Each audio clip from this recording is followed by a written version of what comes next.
Sure, here's a chilling short story titled, When the Walls Whisper Secrets, The Haunting of Hollow Creek Asylum. Chapter 1, Return to Hollow Creek.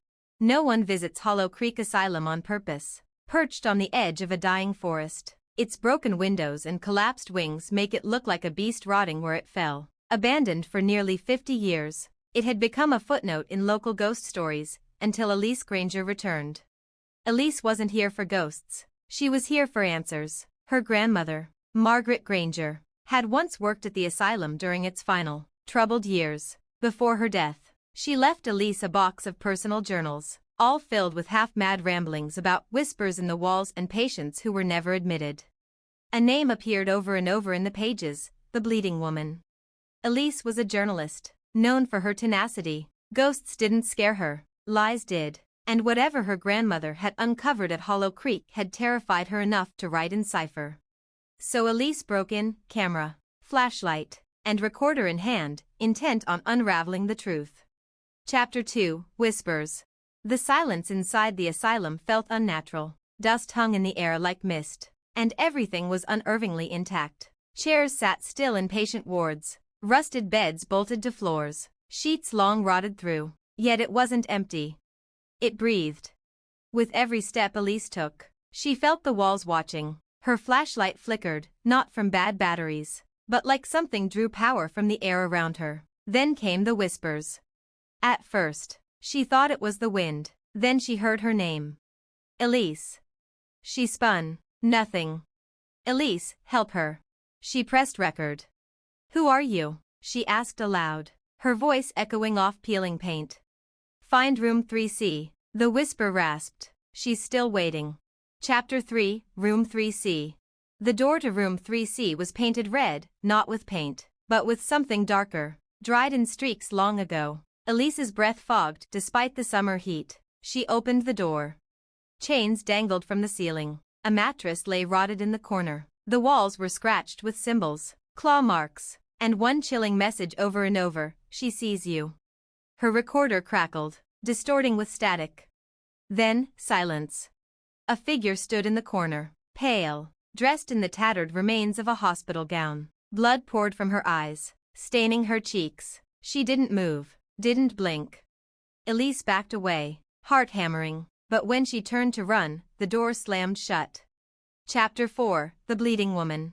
The woman's mouth moved, but her voice came from the recorder. They heard us. It whispered. They made us disappear. I was never admitted. I was taken. So many were. Elise couldn't speak. The woman stepped closer. In the basement. The real asylum. The files they burned. The experiments they hid. Elise screamed as the woman's hand touched hers, not cold, but burning, like grief made flesh. You must tell them, or the walls will never stop whispering. Chapter 5, The Truth Beneath. Elise found the hidden stairwell behind the nurse's station. It descended into the dark like a gaping throat. In the basement, she found rows of sealed rooms, tiny cells with reinforced glass. No record of them existed in public archives. She photographed everything. Shelves of patient files marked experimental. Photographs of disfigured patients. Notes in her grandmother's handwriting. She'd tried to blow the whistle. The Bleeding Woman had been the first. Margaret's silence had been the price. Elise left with the proof, but when she looked back, she saw the woman in the window of 3C. Watching, waiting. Epilogue, some doors never close. Elise's story went viral. Hollow Creek was investigated, the basement uncovered, the victims named. She became a household name. But at night, in the silence of her apartment, she hears them. The whispers. Elise, help her. Some walls never forget. And some doors, especially the red ones, never truly close. Would you like a longer version, or an adaptation as a screenplay, novel, or podcast script? Here's the next part of When the Walls Whisper Secrets, The Haunting of Hollow Creek Asylum. Chapter 6, The Survivors. The investigation into Hollow Creek Asylum unearthed horrors no one expected. The files Elise had exposed revealed a secret wing where unregistered patients, mostly women and children, had been experimented on under a program known only as Project Quiet Veil. The asylum's records claimed these patients were lost or delusional, but the truth was far worse. Among the files, Elise found something unexpected, a list of survivors. A few names had addresses. One stood out. Anna Wexley, age, 84, status, unstable but lucid, location, Whispering Pines Care Facility. Elise booked a flight the next day. Chapter 7, Anna's Story. Anna Wexley hadn't spoken to anyone in years, but when Elise entered her room and showed her a photo of the bleeding woman, Anna's eyes filled with tears. "You saw her," she rasped. "She spoke to me," Elise said softly. Anna clutched Elise's hand, her grip far stronger than her frail appearance suggested. "They thought they could erase us, but she remembers. She always remembers." "What did they do to you, Anna?" "They wanted silence. Hollow Creek wasn't a hospital, it was a vault. They buried people they couldn't control. People like me who heard the walls." Elise froze. "You heard them too, didn't you?" Anna asked. The Whispers. Chapter 8, Marked.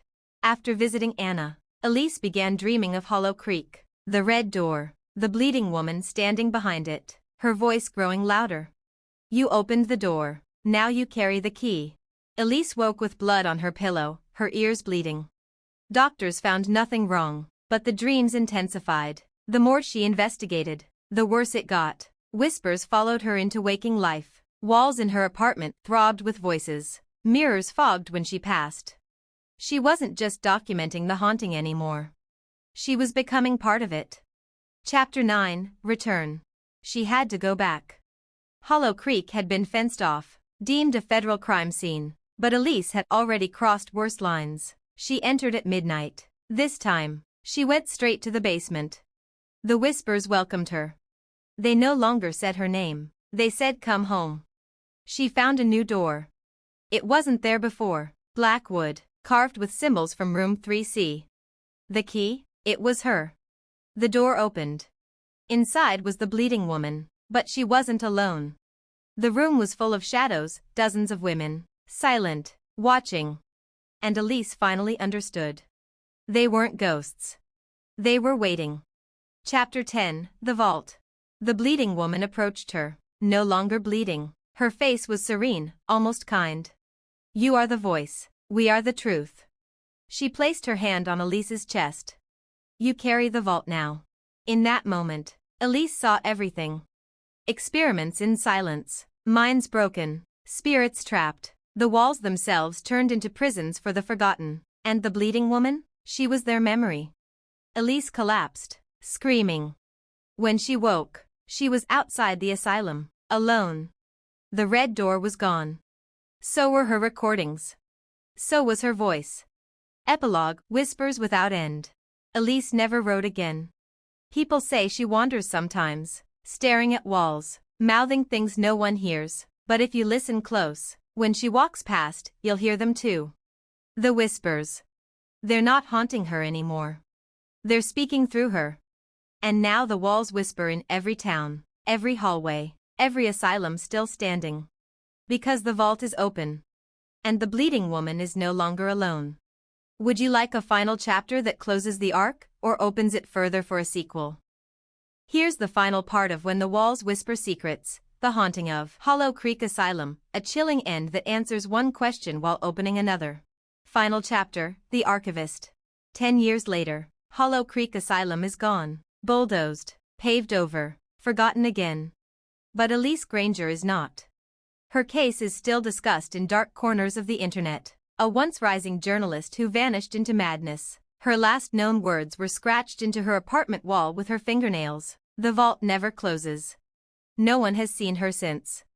But in the Library of Psychical Archives in Berlin, a man named Dr. Casimir Voll has been cataloging anomalies tied to Hollow Creek.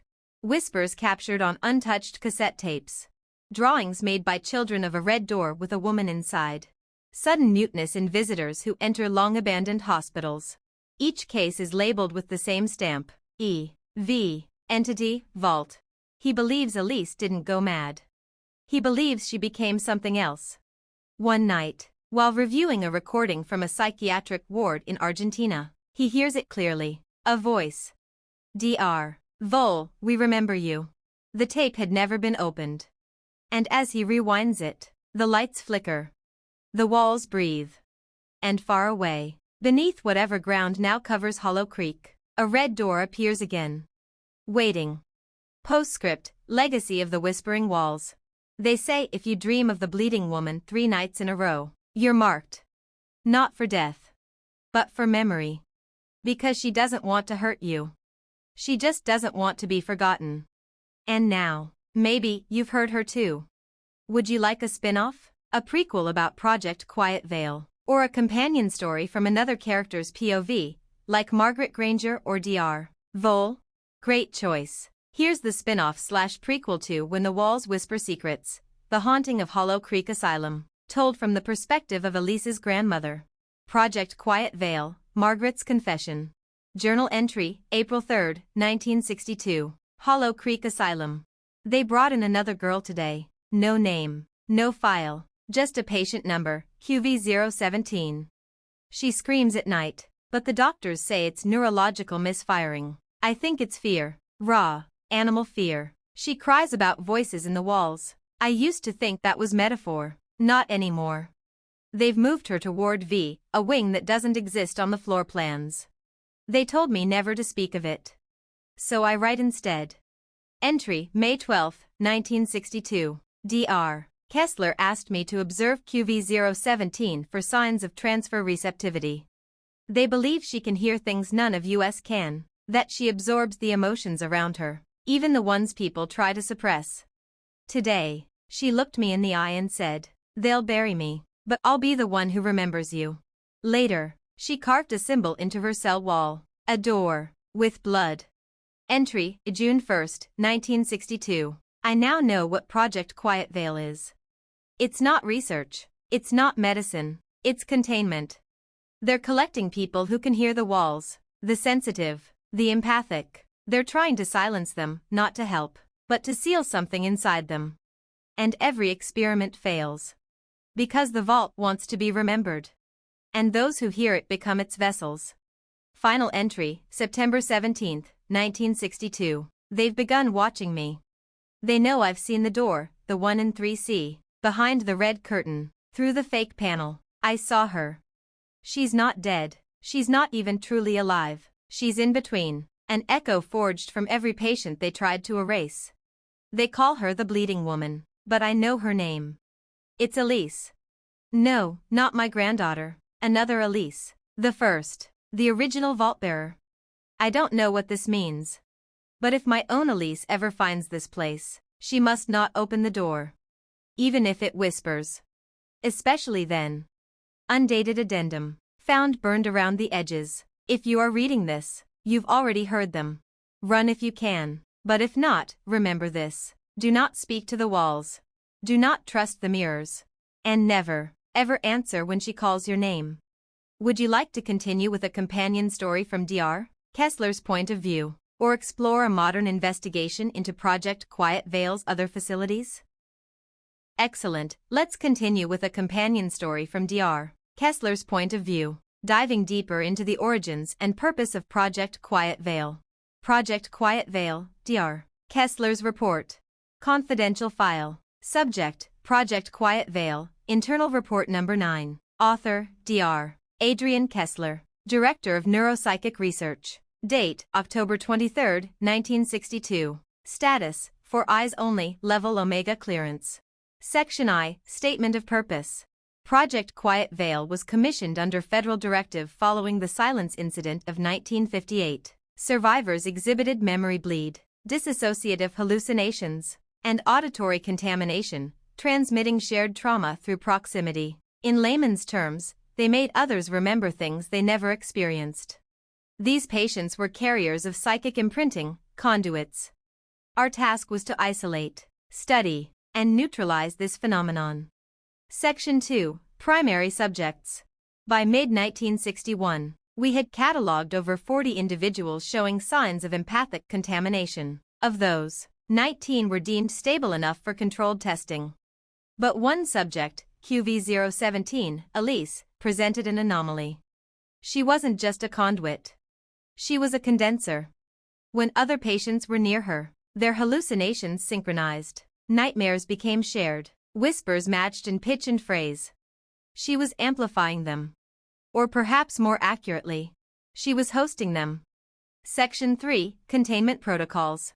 We created Room 3C with triple-layered soundproofing and neural suppression gas. It failed. She still whispered, even unconscious.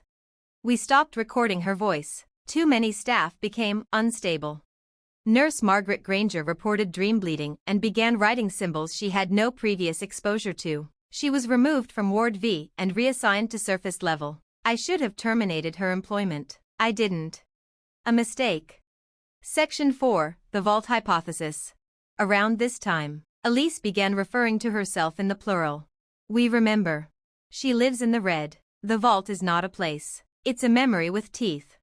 The theory emerged that some psychic traumas, mass death, ritual violence, concentrated suffering, don't dissipate. They condense. They create what the project termed vault entities, autonomous echoes formed from layered human agony. The bleeding woman was the vault's echo. Elise's QV017 was its lockbox. And every whisper we heard? A leak. Section V, Termination Order. Project Quiet Veil was shut down in 1963 under political pressure. We were ordered to destroy all subjects, all data, all evidence. I complied with most. But I couldn't destroy Elise. Not because of pity. Because I was afraid. Afraid of what might happen if she died. Afraid of what might happen if she didn't. I sealed Room 3C personally, triple weld, layered salt, Enochian glyphs copied from a Vatican disavowed text. It didn't work. She still dreams. And so do I.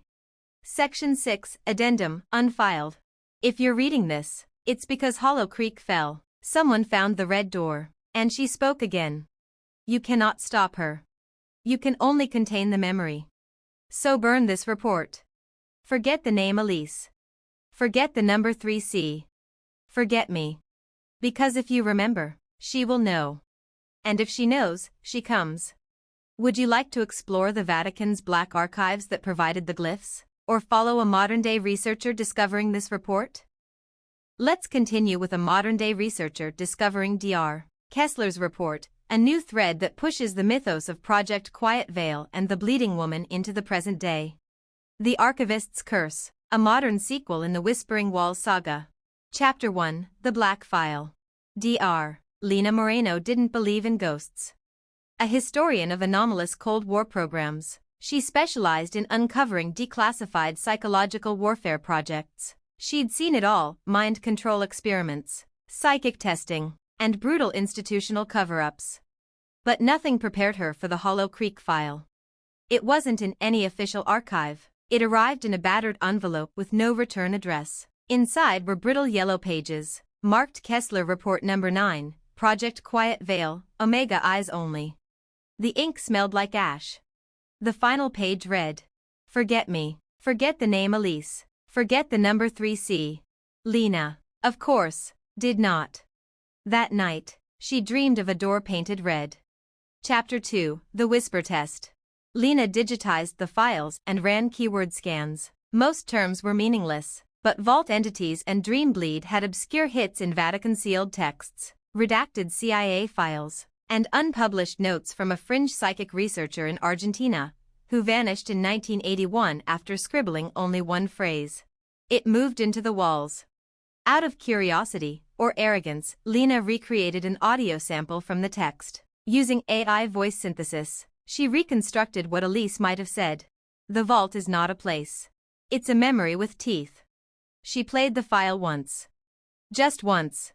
That night, her apartment walls began to weep. Chapter 3, The Return of Room 3C.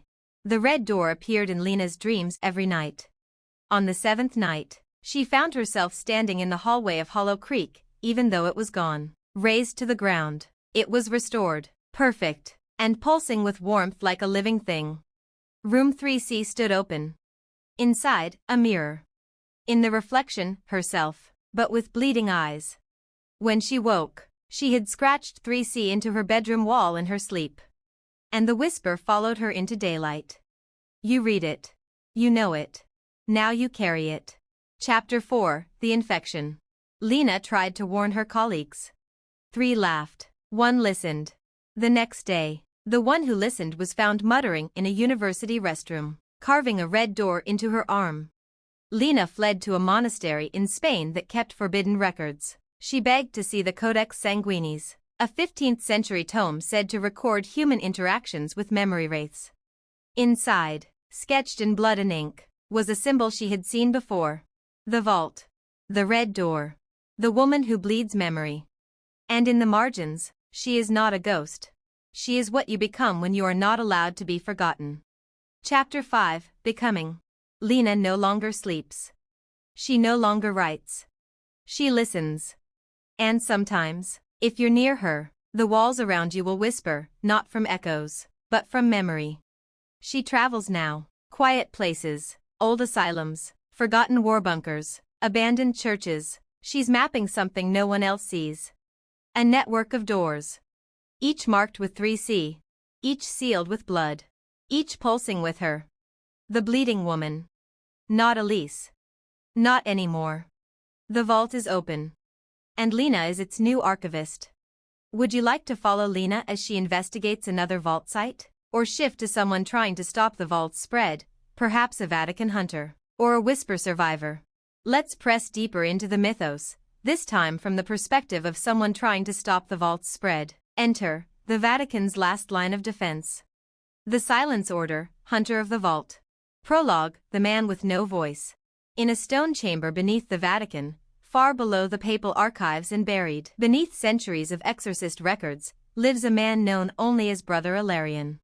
He took a vow of silence before he was 12. Not out of piety. Out of survival. He is the last member of the Silence Order, a secret faction formed in the 1400s after the first known vault entity appeared in a monastery in northern France. Monks began speaking in dead languages. One bled from the mouth every time the sun rose. The walls began to pulse with litanies never written. The order was formed not to fight these entities, but to seal them. And now, one has returned. Chapter 1, The Map of Echoes. Ilarion is shown a photo. A woman, face blurred, eyes bleeding, mouth open in mid-scream, Lena Moreno, spotted in Ukraine, whispering at the walls of a decommissioned Soviet bunker. She had carved the symbol, 3C. Again. The priests call it a resurgence. Ilarion knows better. It's the vault awakening, calling to its fragments, scattered across the world, in sites of pain and silence, asylums, black sites, orphanages turned graveyards. Each one a tooth in the vault's maw. He opens the Silence Codex. There are 7 vault gates. 5 are still sealed. 2 have opened. Chapter 2, The Containment Rite. In Romania, Ilarion finds a hospital deep in the mountains, abandoned since 1967. The walls whisper in Italian, Russian, Latin, Sumerian. The vault's tongues. Ilarion performs a contagion rite, not an exorcism, but a psychic quarantine. He draws glyphs from the original Kessler notes, fortified with Vatican sigils meant to suppress memory echoes. It works, briefly. Until he sees her. Lena stands at the end of a hallway. But when he approaches, it's not Lena. It's Elise. The original. Her mouth opens. No scream, no sound. Just a whisper. 5 seals left. We remember what you buried. Chapter 3, The Survivor. In Sweden, Ilarion finds someone unexpected. Anna Wexley. She survived Hollow Creek. She survived Elise. She had been in hiding, surrounded by silence, literally. No phones, no writing, no mirrors. She had kept the vault from finding her. Until Lena's whispers reached her. Anna tells Ilarion. The vault doesn't need your belief, just your attention. Every time someone remembers Hollow Creek, the door grows stronger. And it's not trying to escape anymore. It's trying to become. Chapter 4, Echo Protocol. There's only one solution left. Ilarion must perform echo severance, a forbidden rite that could erase not just the vault's current incarnation, but every memory of it. Including his own. He prepares the ritual in a site beneath the Vatican. Candles sputter, glyphs crack. The walls tremble, not with fear, but with laughter. Because the vault has already spread, through whispers, through stories, through this very report. It is not contained. And as Ilarion makes the final incision to begin the severance, he hears her voice for the first time in decades. Too late, little monk. You remembered me. And now, they all will. Epilogue, The Whisper Network. Somewhere online, a new forum has appeared. Thread title, Have you seen the red door? First post. There's a woman, bleeding, smiling. She knows your name. She knows your memory. Don't speak, don't reply. But if you dream of her 3 nights in a row, welcome to the vault. Let's peel back the final, deepest layer of this mythos, the origin of Elise, the very first vault host. Elise, birth of the vault, a Whispering Walls origin tale. Prologue, the orphan who spoke in tongues. Black Hollow Orphanage, Maine. The land was cursed long before the building ever stood there, once a burial ground, then a battlefield, then forgotten. They found Elise in the snow, wrapped in cloth, blood at her feet, eyes open and unblinking. She was 3. She didn't speak until she was 5. And when she did, she spoke 7 languages, none of them taught, 3 of them dead for centuries. She whispered to the walls. The other children screamed. The nuns tried to beat the devil out of her. It didn't work. Because the devil wasn't in her. She was the door. Chapter 1, The First Sealing. At age 10, Elise disappeared for 12 hours. When they found her, she was inside the chapel basement, surrounded by symbols carved in her own blood.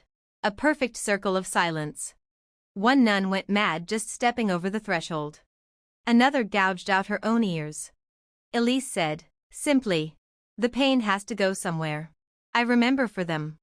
That night, the walls began whispering the names of dead children. Black Hollow was shuttered. The land sold. Elise was taken by a man named Father Renaud, a silence priest from Europe. He had seen one other case like hers, in the catacombs beneath Lyon. He gave her a number, QV001. She was the beginning. Chapter 2, The Experiments. Elise spent the next 20 years moving between shadow monasteries and secret hospitals. Each time, the story repeated. Staff began having identical nightmares. Symbols appeared on walls no one had touched. Rooms aged unnaturally fast. Some patients, exposed too long, began to speak in Elise's voice, even after she stopped talking. One researcher wrote, "She is not possessed. She is possession." Chapter 3, The Break. In 1833, at an underground cathedral in Spain, a ritual went wrong. The containment rite fractured. 7 died. Elise disappeared. For over a century, she was thought lost, perhaps consumed by the entity that had merged with her. But she was never gone. She was sleeping. In memory. The vault was her body now. Not flesh. Narrative. Whispers, dreams, places so traumatized they tore open a space for her to return. And when Hollow Creek was built, on the same cursed land where Black Hollow once stood, she came home. Epilogue, The True Nature of the Vault. The vault is not evil. It is not good. It is accumulated memory that refuses to die. Every child never mourned. Every scream never heard. Every secret buried under white walls and polite silence. Elise remembers them. Because she became them. And if you remember her, even for a second, she remembers you back.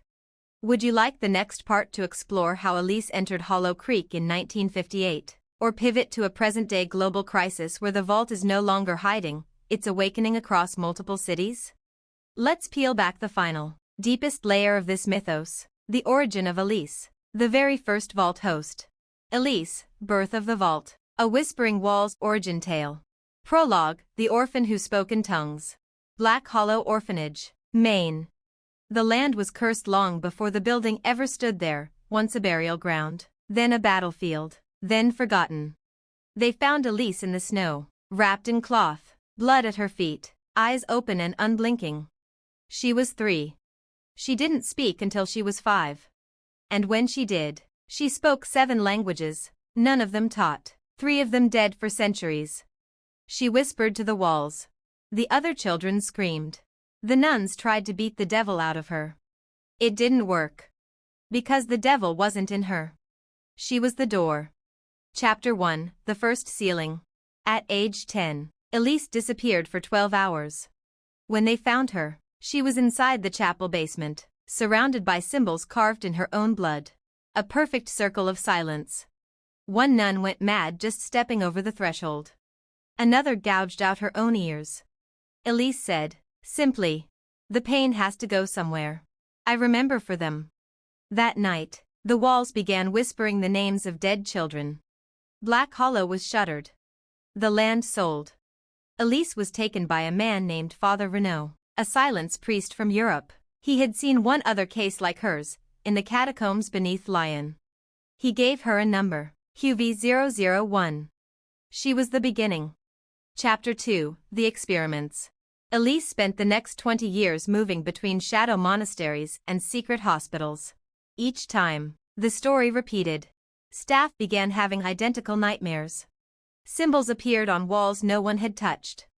Rooms aged unnaturally fast. Some patients, exposed too long, began to speak in Elise's voice, even after she stopped talking. One researcher wrote, "She is not possessed. She is possession." Chapter 3, The Break. In 1833, at an underground cathedral in Spain, a ritual went wrong. The containment rite fractured. 7 died. Elise disappeared. For over a century, she was thought lost, perhaps consumed by the entity that had merged with her. But she was never gone. She was sleeping. In memory. The vault was her body now. Not flesh. Narrative. Whispers, dreams, places so traumatized they tore open a space for her to return. And when Hollow Creek was built, on the same cursed land where Black Hollow once stood, she came home. Epilogue, The True Nature of the Vault. The vault is not evil. It is not good. It is accumulated memory that refuses to die. Every child never mourned. Every scream never heard. Every secret buried under white walls and polite silence. Elise remembers them. Because she became them. And if you remember her, even for a second, she remembers you back. Would you like the next part to explore how Elise entered Hollow Creek in 1958, or pivot to a present-day global crisis where the vault is no longer hiding, it's awakening across multiple cities?